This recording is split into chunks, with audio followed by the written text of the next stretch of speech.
So why are these Naruto and Sasuke guys fighting all the time? Well, although the two do have some personal history, turns out it's a family thing. There's a whole boatload of spiritual lineage mumbo-jumbo that makes their battle inevitable because their ancestors fought. I know that sounds confusing, but don't sweat it. We're gonna sort everything out as we run through Naruto and Sasuke's family tree.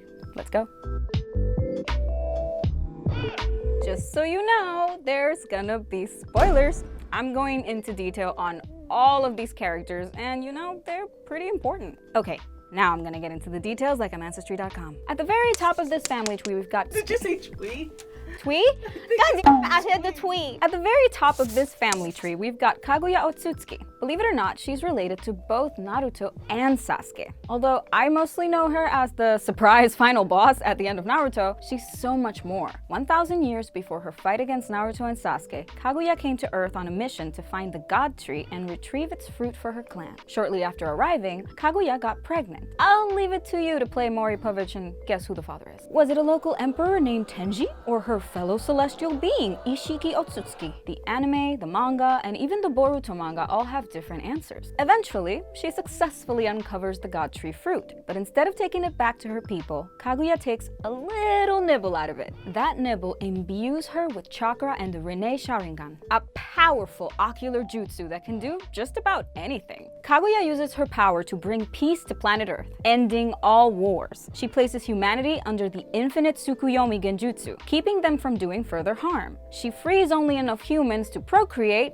get yours girl, and continue the human race. Kaguya gives birth to 2 children, Hamura and Hagoromo Otsutsuki. She imbues her kids with chakra, creating 2 more jutsu users. Hamura and Hagoromo also have access to the Byakugan and Rinnegan ocular jutsu, respectively. Kaguya combines with the God Tree to form the 10 Tails in a quest for more power, but that's not enough. She wants to eat her sons so she can reclaim their power too. The brothers defeat Mom, but not before she releases Black Zetsue onto the world. They seal 10 Tails in Hagoromo, creating the first Jinchuriki. Kaguya's body and the 10 Tails husk are shaped into a massive sphere, which becomes the moon. For everyone else, saving the planet and making the moon would be career-ending achievements, but not for Kaguya's boys. Hamura Otsutsuki goes on to meet a nice human gal, and they have a kid that inherits his Byakugan. That kid would then go on to have another kid, and you know, so on. And that's the lineage of the Hyuga clan, including Neji and Hinata. As much as I'd love to get into their whole history, I've got to stay focused on Naruto and Sasuke for now. After living on Earth for a while, Hamura decides to spend some time on the moon to, ensure his mother remains sealed.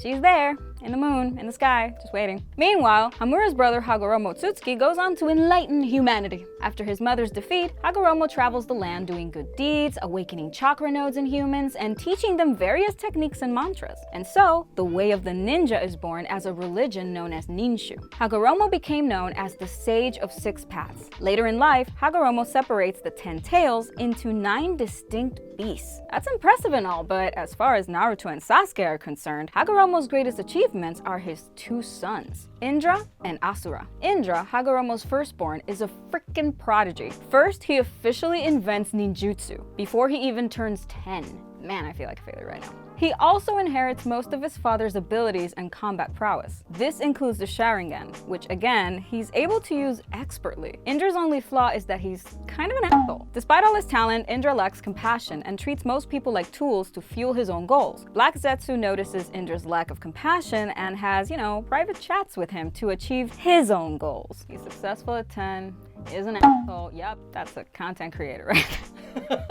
Hagoromo's second child, Asura, is his brother's complete opposite. He lacks his father's distinct ocular abilities and, really, any of his combat ability. I mean, sure, okay, he's strong enough, but it's nothing to write home about. But despite his lack of power, Asura has a kind-hearted nature that just draws people in, a perfect quality for a leader to have. As his life goes on, Hagoromo has to choose between Indra and Asura for his successor. Whoever he picks will inherit all his power and continue to pursue his goals of world peace. Instead of choosing Indra like literally everyone expected, Hagoromo chooses his far more kind-hearted son, Asura. Even Asura thinks that Indra should receive his father's power, but that only further convinces Hagoromo that Asura is the one who's truly worthy. After being endowed with his father's strength, Asura is now pretty tough. Black Zetsu fans Indra's flames of jealousy enticing him to try overtaking his brother. Indra tries to best Asura, but he just can't. Even though Indra was always the stronger one, now he's no match for Asura's newfound Sage of the Six Paths power. Frustrated by his defeat, Indra vows to take out his younger brother and destroy the whole Ninshu religion.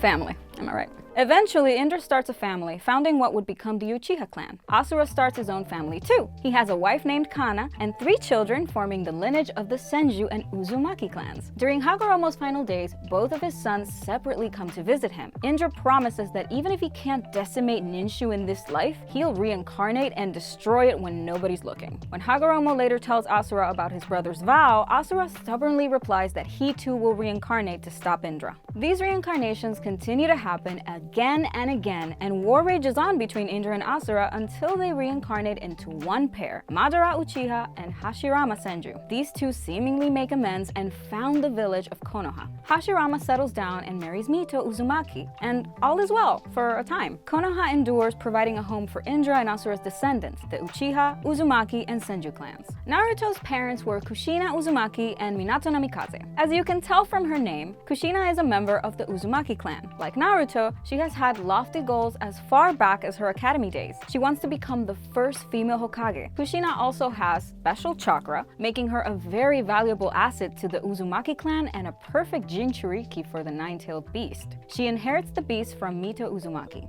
Growing up, Kushina always felt super insecure. First of all, she hated her red hair, a trademark of the Uzumaki clan. The red made her stand out from her peers, and she stood out enough already after moving from the Uzumaki village to Konoha. Not to mention she had a nine-tailed beast in her belly. We all saw what that did to Naruto. It's not good. When Kushina's around 12, a group of ninja from the Hidden Cloud village kidnap her. But along the way, she litters her kidnapper's trail with her striking red hairs, giving any observant ninja a path right to her. Still, even the most seasoned shinobi have trouble locating Kushina, except for one, Minato Namikaze. After Minato rescues her, Kushina begins to fall for him and really starts to appreciate her own red hair. Like his future wife, Minato also yearned to one day be Hokage, hoping to earn the villagers' respect. Some labeled him a once-in-a-generation prodigy, but he didn't come into his own until he reached Genin rank and joined Jiraiya's squad. Jiraiya was impressed by Minato's aptitude for combat and decided to take him on as his personal apprentice. The two forged an unbreakable bond. Minato went on to learn many of Jiraiya's signature techniques, including making a pact with Mount Myoboku, the Toad Sage Mountain. Jiraiya believed that Minato could be the child of prophecy, a student of Jiraiya's that the great Toad Sage predicted would bring about peace. Both Minato and Kushina fought in the Third Great Shinobi War. Kushina made a name for herself by using her clan's unique jutsu and the nine-tailed fox to dominate the battlefield. Minato also gained impressive skills over the years, like the Rasengan and the Flying Raijin teleportation jutsu.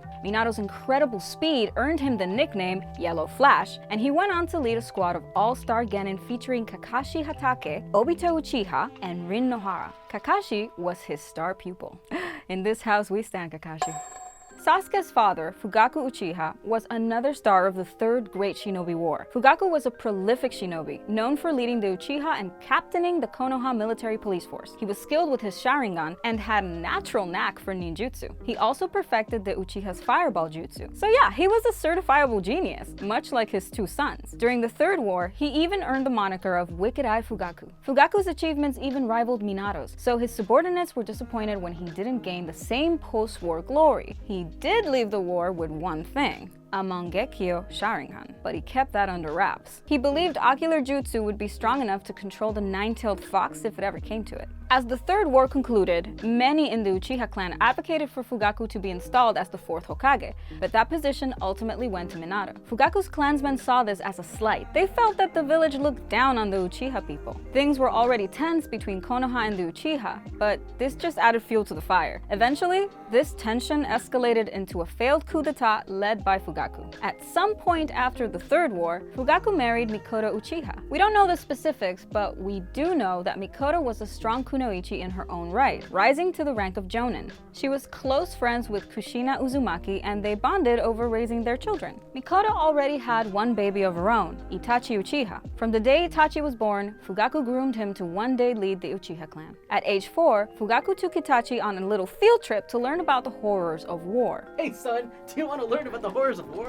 Come watch these corpses with me, yes. The trip made an impression on Itachi, cementing him as a lifelong pacifist with the goal of ending all war by any means necessary. From this point on, Itachi trained non-stop with his goal in mind. The following year was big for him. His favorite baby brother, Sasuke Uchiha, was born. But more importantly, the nine-tailed fox attacked Konoha. During the attack, Naruto Uzumaki was born to Kushina and Minato. Kushina and Minato died shortly after Naruto's birth, sealing their chakra into Naruto so he could meet them as ninja force ghosts later in life. And Naruto was also imbued with the nine-tailed fox's chakra. Itachi believed that the nine-tails attack was the work of the Uchiha clan, a full-on rebellion against Konoha. Other villagers thought so too, so the Uchiha clan made themselves scarce and moved to the outskirts of the village to avoid any trouble. A year later, at age 6, Itachi entered the academy and graduated by the time he turned 7. Fugaku noticed his son's rising status, so he invited him to attend secret Uchiha meetings held in Naka Shrine. Itachi rose through the ranks, eventually joining Konoha's covert ops team, Anbu. Fugaku tapped his young son to work as a double agent, spying on Konoha's inner workings for the Uchiha. But instead, Itachi spied on the Uchiha and relayed all his information back to Konoha's leadership. By age 12, Itachi was on the outs with his clan. They could tell he's not on their team. So Fugaku placed his bets on the younger brother and swaps in Sasuke as the new future leader of the Uchiha. Not long after, Itachi is ordered to slaughter his own clan.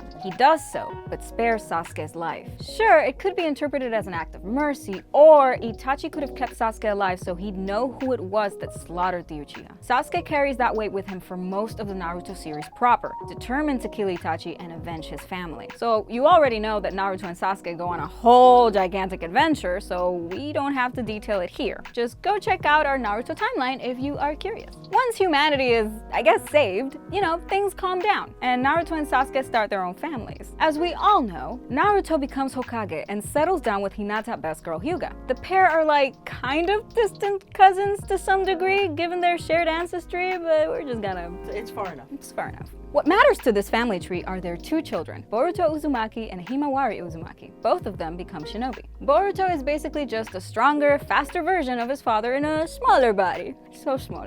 Himawari, on the other hand, looks identical to her mother, but with Naruto's big blue eyes. She's got a kind, cheerful demeanor, just like Hinata, but she's still got a touch of Kushina's temper. Sasuke has also settled down, tying the knot with Sakura Haruno and having a daughter, Sarada Uchiha. I still don't know how to feel about that marriage. I have thoughts. Sarada has her mother's intelligence with a dash of her father's superhuman strength. Even though Boruto and Sarada can't stand their own parents, they totally admire each other's. These two are off having their own adventures in Boruto, so go watch that if you want to see more. If you want to help us keep making videos like this one, we've got some new merch. The fabric is softer, the quality is nicer. All around it's like a cozy, velvety ice cream in a shirt. That makes no sense, but go with it. I don't know what the hell you're talking about now. Just now. Textures. Click the link in the description to check it out. And make sure you subscribe to GetintheRobot for more videos like this one. We are your anime explainer, and I'm Crystal Marie. Thanks for watching.